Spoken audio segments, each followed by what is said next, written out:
بسم اللہ الرحمن الرحیم الصلاۃ والسلام علیک یا سیدی یا رسول اللہ وعلی آلک و اصحابک یا سیدی یا حبیب اللہ الصلاۃ والسلام علیک یا سیدی یا نور اللہ وعلی آلک و اصحابک یا سیدی یا رحمت للعالمین اعوذ باللہ من الشیطان الرجیم بسم اللہ الرحمن الرحیم۔ اہل اسلام کی طرف سے قادیانیوں سے 12 سوالات جن کا جواب وہ کبھی بھی نہیں دے سکتے ہیں۔ وہ 12 سوال کون سے ہیں؟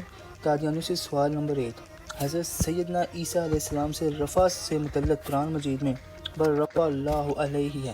کیا پوری دنیا کے قادیانی مل کر قرآن مجید میں کہیں دکھا سکتے ہیں کہ سیدنا عیسیٰ علیہ السلام کے متعلق آیا ہو مرفع اللہ؟ اور قادیانیوں سے سوال نمبر 2، حضرت سیدنا عیسیٰ علیہ السلام کے نزول سے متعلق بخاری شریف میں 5 مقامات پر آیا ہے یا نزل عیسیٰ ابن مریم۔ کیا پوری دنیا کے قادیانی مل کر تمام ذخیرہ احادیث میں کہیں دکھا سکتے ہیں جہاں آیا ہو لا ینزل عیسیٰ ابن مریم؟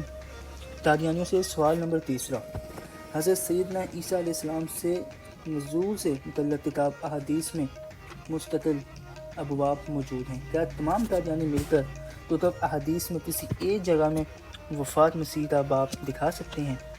قادیانیوں سے سوال نمبر 4، مرزا غلام قادیانی نے لکھا کہ سچ کی یہی نشانی ہے کہ اس کی کوئی نظیر بھی ہوتی ہے، اور جھوٹ کی یہ نشانی ہے کہ اس کی کوئی نظیر نہیں ہوتی۔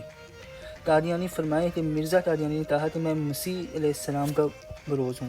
کیا امت میں سے آج تک کسی نے بروز مسیح ہونے کا دعویٰ کیا یا امت نے اسے صحیح مانا؟ نہیں تو مرزا قادیانی کے جھوٹے ہونے میں کیا کلام رہ جاتا ہے۔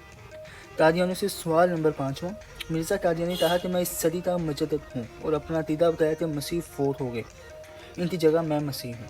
کیا 13 صدیوں کے کسی مجدد نے اپنا وفات مسیح کا عقیدہ بتایا؟ تو اس کی نظیر لا سکتے ہو؟ نہیں۔ تو اگر 13 صدیوں کے مجدد صحیح تھے تو مرزا قادیانی غلط، اور اگر مرزا قادیانی صحیح تو 13 صدیوں کے مجدد غلط۔ مرزائی فیصلہ کریں۔ قادیانی سے سوال نمبر 6، مرزا قادیانی نے کہا کہ اس وحی میں میرا نام محمد رکھا گیا اور رسول بھی، نعوذ باللہ۔ اس دعوے پر پوری امت میں کوئی نظیر قادیانی دکھا سکتے ہیں کہ آج تک کسی امت کے فرد نے خود تو محمد رسول اللہ قرار دیا ہو؟ معاذ اللہ۔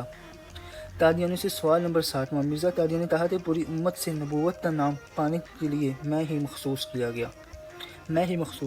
کیا یہ الفاظ بتا رہے ہیں کہ اس کی امت میں نظیر نہیں؟ مرزا قادیانی کا اقرار ہے جس کی نظیر نہ ہو وہ جھوٹ ہے۔ تو مرزائی بتائیں کہ مرزا قادیانی کے جھوٹے ہونے میں کوئی کسر رہ گئی؟ مرزا قادیانی سے 8واں سوال، قادیانیوں سے کیا 13 صدیوں کے کسی ایک مجدد نے کہا کہ عیسیٰ علیہ السلام کی قبر کشمیر سری نگر محلہ خانیار میں ہے؟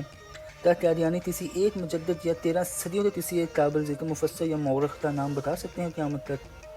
قادیانیوں سے سوال نمبر 9، مرزا قادیانی نے کہا کہ انتا طلعت الناس کا سوال حضرت عیسیٰ علیہ السلام سے قیامت کے روز ہوگا، اور کہا کہ یہ قصہ وقت نزول آیت زمانہ ماضی کا کیا ایک ہی واقعے میں زمانہ ماضی اور مستقبل دونوں پائے جا سکتے ہیں؟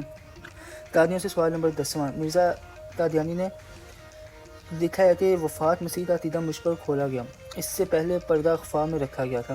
اگر پردہ اخفا میں تھا تو پہلے کے بزرگ کیسے قائل تھے؟ اگر وہ قائل تھے تو پھر پردہ اخفا کیسا؟ قادیانیوں سے سوال نمبر 11، مرزا قادیانی نے کہا کہ حضور کے بعد رسول اللہ کے بعد مدح نبوت اور رسالت کو کاذب اور کافر جانتا ہوں۔ آخر عمر میں مرزا قادیانی نے کہا کہ میر صاحب مجھے وبائی ہیضہ ہو گیا ہے۔ جو مرزا قادیانی کے اول و آخر کے ان دونوں باتوں کو نہ مانے کیا وہ اول و آخر مرزا کا منکر ہوگا یا نہیں؟ قادیانی سے سوال نمبر 12، مرزا قادیانی نے دعویٰ کیا کہ میں حجرہ سود ہوں۔ دنیا جانتی ہے کہ حجرہ سود تو سمندر میں چوما جاتا ہے، تو کیا پوری قادیانی ذریعت میں ہے کوئی فرد جو؟ اور سب سے آخر میں تاجدار ختم نبوت زندہ باد، پاکستان پائندہ باد۔ اپنا بہت زیادہ خیال رکھیں، دعا میں یاد رکھیں۔ میری دل سے تو اللہ ہم سبھی کو قادیانیوں کے فتنے سے محفوظ رکھے۔ اپنا بہت زیادہ خیال رکھیں، دعا میں یاد رکھیں۔ اللہ حافظ۔